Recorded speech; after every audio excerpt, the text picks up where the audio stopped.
Okay, magluto tayo ng arroz caldo ngayon. So, okay, ang kailangan ko itong pan. And then, ginger, of course, turmeric. And yung leftover naming rotisserie, tapos onion. Again, mas maganda ang sariwa, pero yan ang meron ako. And then, sa flour, or ang tawag pa dyan sa Tagalog, hindi ko maalala. Kasubha, I believe. And then, ito ang ating patis. And ang ating oil.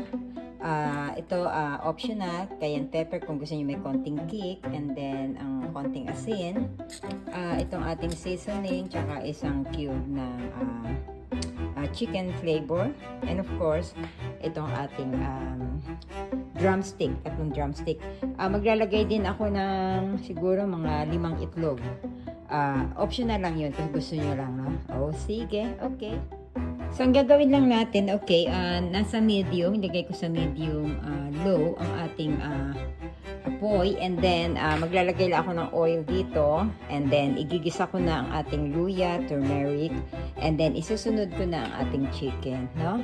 Tapos ilalagay ko na yung kanilang a little of cayenne pepper and asin. Maglagay din tayo ng pepper, no? Sige, I'll be back to you guys. Okay, so nagisa na natin yung ating luya, ang turmeric at ang ating onion.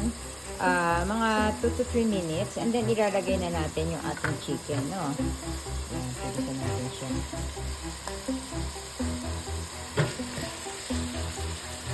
Tatlong drumstick, okay? Ayan, tapos i-cover natin to, and then medyo lalakasan natin ang apoy. Ayan, nasa medium high siya. Ayan. Okay. So, mga isasangkot siya natin to, igigisa natin mga about, let's say, 15-20 minutes, no? Hanggang kumatas yung ating chicken. Okay? I'll be back to you guys. On the other side naman, nag-iinit na ako ng tubig para sa itlog na ihahalo ko, ilalaga ko, no? So, hintayin ko lang itong kumulo, and then ihuhulog ko yung egg, mga eggs, tapos, habang kumukulo siya, mga siguro 7 minutes lang yon. And then, turn off na natin yung apoy. Tapos, lagyan natin ng ice para wag ma-overcook yung ating itlog. Okay? Okay, luto na yung ating itlog. Pero para wag mag-overcook, i-ano natin siya sa ilalim, ilalagay natin sa ilalim ng cold water na running. And then, lagyan ko siya ng ice.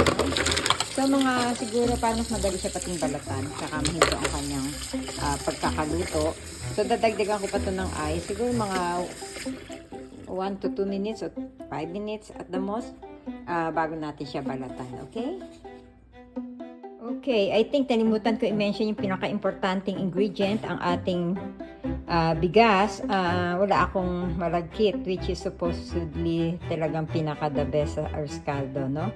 But anyway, meron lang ako brown rice at saka hinaluan ko ng konting long grain rice. Siguro naman okay to. Hinugasan ko muna siya, and then ilalagay ko na siya dito sa ating papakulo ang chicken broth, kasama na yung manok, tsaka yung ginisa na natin. Hihintayin natin to na hanggang maluto.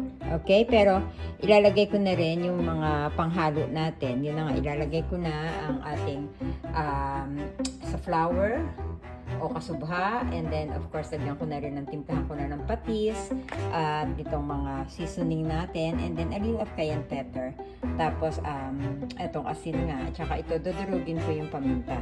Mas maganda kasi yung durug na paminta. Okay guys, I'll be back to you. Okay, nabalatan ko na itong itlog, pero mamaya ako pa siya ihahalo. Medyo malasado, which is good, kasi maluluto naman siya. So, nung nilagay ko yung manok, masangkot siya natin siya for 15 minutes. Siguro hintayin muna tayo mga 30 to 40 minutes para siguradong luto yung ating chicken. 45 minutes at the most. Kasi frozen siya nung hinalo natin dito, no? So, medyo siguro, maya-maya titingnan ko, baka lagyan ko siya ng hiwa para malaman natin kung luto pati loob. Okay? So, yun lang. I'll be back to you guys. Okay guys, luto na ang ating arroz caldo. Nilagay ko na ang itlog, no? Ayan, okay. At kakain na ako. Okay guys. Thanks for watching. Bye.